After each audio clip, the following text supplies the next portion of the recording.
Cobra.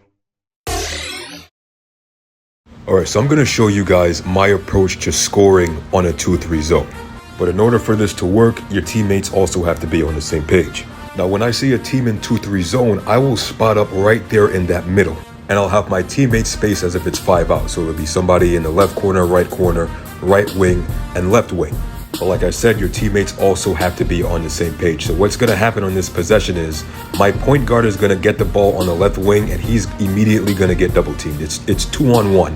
Then my small forward and my center is being covered by one person. Fortunately, they recognize that and they readjust. My center wraps around me and cuts to the basket.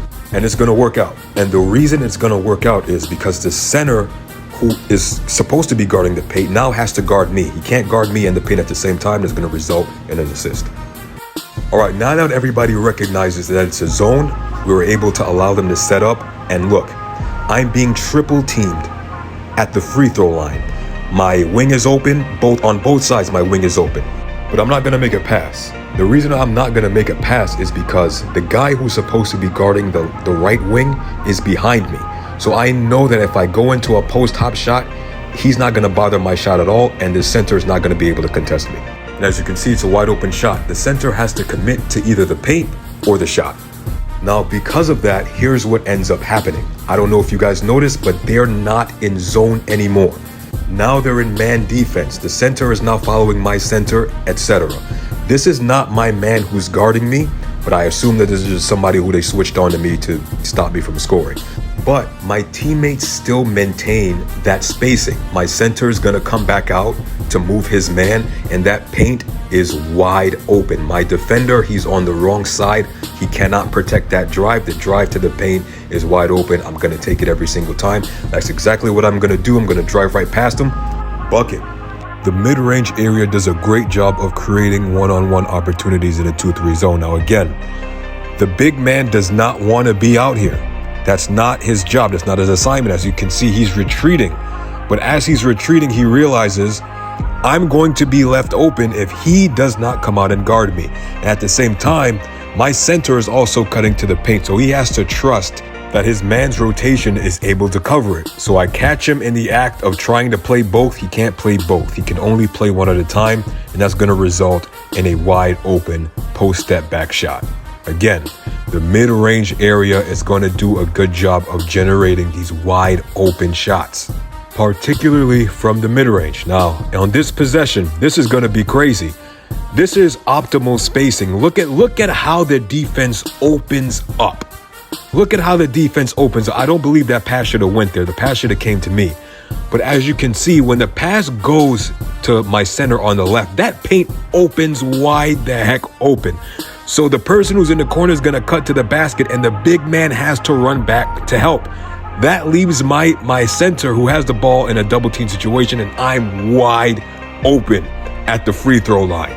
Now the opportunity to hit me went by and he's going to skip past all the way to the corner. I don't believe he meant to throw it there, but our offense right now is breaking down. My guy who has the ball, he's not making the pass to the wide open center who's on the left side of the wing. He's still open. As I said before, there's really not any communication right now. I got a grenade. I got 4 seconds to make something happen. Fortunately, I'm able to see my guy cutting towards the basket from the right side, and the center is moving up towards me. Once I see he's moving up towards me, I throw that backdoor lob. But this is why it's so important to make sure everybody's on the same page offensively. Now, this is going to be another example of the offense not really having any purpose, not really having any direction. The spacing is off. I don't know what's going on. Finally, my guy hits me in the middle, but it doesn't really matter because there's no spacing. My power forward is running behind me. Somebody's cutting. I don't know what's going on. So I'm just going to take advantage of my man not really paying attention to me. And I'm going to take another open shot. As you can see, it was open. Now we got 4 seconds before the half. These are situations that I'm not really bothered by, whether I got 4 seconds or 2 seconds. I believe that I can make something happen, and I do. I'm able to put 2 more points on the board. It's a 4-point game going into the half, and this is not going to be a good game for us because offensively, we're just not on the same page. Now, we made an adjustment going into the second half, and that adjustment was me not sitting middle, but me going into the corner to attack this man that you see on the screen. He's their main offense, and they're hiding him on the back end of the 2-3 zone, so I'm going to go right at him off the rip. I'm able to go into a post hop shot fake up and under, and it's wide open. Now it's a 2-point game.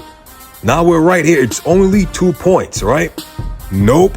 They went on an 11-2 run, but that's neither here nor there. Now again, on this possession, their center's coming over to help. I'm able to hit my center for an easy 2 points. But at this point, the game is pretty much, in my mind, is pretty much over. So now I'm just going to show you guys how to score out of a 2-3 zone. So as you can see, my man is pushing up on me. He's creating contact, and the center is trying to pass his man off to the man on the wing, but there's nobody there. He's not able to rotate in time, and I get an easy 2 points. Again, I'm back in the corner on this guy because they're trying to hide him. I know he cannot guard me one-on-one. There's nothing he can do individually to stop me from scoring one-on-one, and I'm going to keep taking advantage of that, and I'm able to rise up for a post-hop shot. But like I said, the game is pretty much over, so just for educational purposes, when the person who's guarding paint comes out to guard you at the free throw line, that back door is wide open. The same applies for the corner. Whenever you have somebody in a mismatch in the corner, the center is going to want to help, so he has to leave that paint area.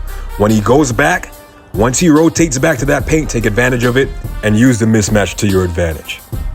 Now the game is officially over and we lost, but pay attention to something. We lost by 16 points, right? But I have 28 points, 5 assists, and 3 rebounds, shooting 87% from the field against a 2-3 zone. Guys, whether we win or whether we lose, 2-3 zone is barbecue chicken in the mid-range. And if you got people who are on the same page as you on your team, you guys are going to be able to take advantage of it, and hopefully it will result in a win. But that's all I got for you guys in this video. I'll get at y'all later.